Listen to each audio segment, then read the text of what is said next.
Assalamu alaikum everybody. It's Ayaz from Nottingham. I was just thinking today and I thought I shared my thoughts. Basically, and it's very strange, I used to think in the early days, I'm a sinner and I'm a bad person and I've done a lot of bad things in my life and, how comes I'm fighting this RSC corner? How has this fallen upon my shoulders where there are Molvis and Panjwat Namazis and these Dariale and these Sunni extremists and Shia extremists and Wahhabi extremists who all hate each other, and then there's the Hadith bashers and all sorts going on, and and then even on the WhatsApp groups, now it's Muharram and fasting and this and that, the other. And as I've gone on, I've realized that the more Islamic type you meet, the more Namazi you meet, the more this, that, the other, they're actually happy to sexualize their children. So they're like, oh, Ayaz, why do you talk like that? That's not the Islamic way. Oh, why do you protest, my brother? That's not the Islamic way. Oh, my brother, you have to follow the laws of the land. And I think Hazrat Muhammad Sallallahu Alaihi Wasallam went to Makkah and broke the idols. Hazrat Ibrahim Islam stood in the fire. Hazrat Khalid bin Walid fought the Roman Empire. Hazrat Lut Islam warned the people. Hazrat Musa Islam took on Pharaoh. Hazrat Isa Islam took on the Roman Empire and the Jewish Empire in Israel. And it doesn't make sense what they say.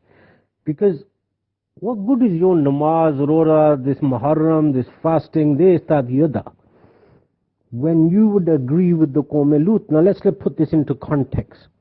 So you look at some Dariyala Namazi, you'll go, oh my God, look at that brother, Toba Safar, he drinks alcohol, he goes clubbing, oh my God, we cannot associate ourselves with that person. But that is the person who currently is withdrawing his kids off RSC. And the brother is going, Alhamdulillah, mashallah, this, that, the other, namaz, roza, rakho, everything karo. He's sexualizing his children. And let's compare the sin. So a guy drinks alcohol and he goes clubbing. Yeah?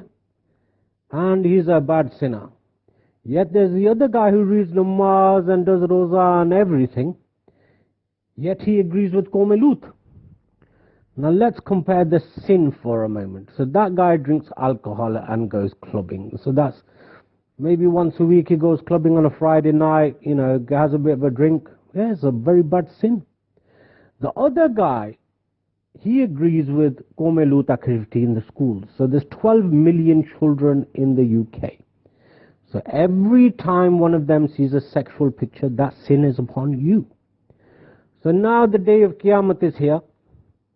You are standing in front of Allah Ta'ala, and that alcoholic clubbing guy is standing next to you. His sin is every Friday he drank alcohol and went clubbing. So that's 300 and, whatever a year, 300 times a year, times his lifetime. So he's acquired 10,000, 20,000 severe sins. Yet you, Panj Waqt Namaz, Yag, Roze Rakhne Allah, praying all the time, you agreed with Qawm Lut. So you acquired 12 million sins a day on the minimum. Because every time they mention a dirty word to that child, every time they showed a dirty picture to that child, you approved of that sin because you never spoke up against it, you never stood up against it. So you acquired 12 million sins and times that by 10 again. So maybe 52 million sins a year. So the Farishta will come and they will stand behind this guy who drinks alcohol and went clubbing. And maybe he'll have 3 Farishta there carrying 100,000 sins. But when it comes to your turn, that will be millions of Farishta standing there with millions and millions and millions of sin. Not only your own sin that you have acquired throughout your life, when you lied and you did this and you took on a mortgage and you did bad things, you will have that much sin that you will be not on the fire of hell. You will be the firewood of hell. And that is my question, brothers and sisters, is what are we dealing with today? Is it that men are no longer men? They do not want to protect their children? Or we have some sort of capitalistic, like when people put on the Gucci trainers and the Gucci jackets, has Islam turned into that?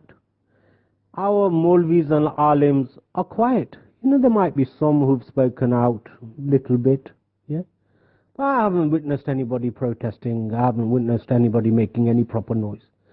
If there's langar at the masjid, there's 1,000 people will turn up. We were barely able to get 100 people at a protest. You know what I mean?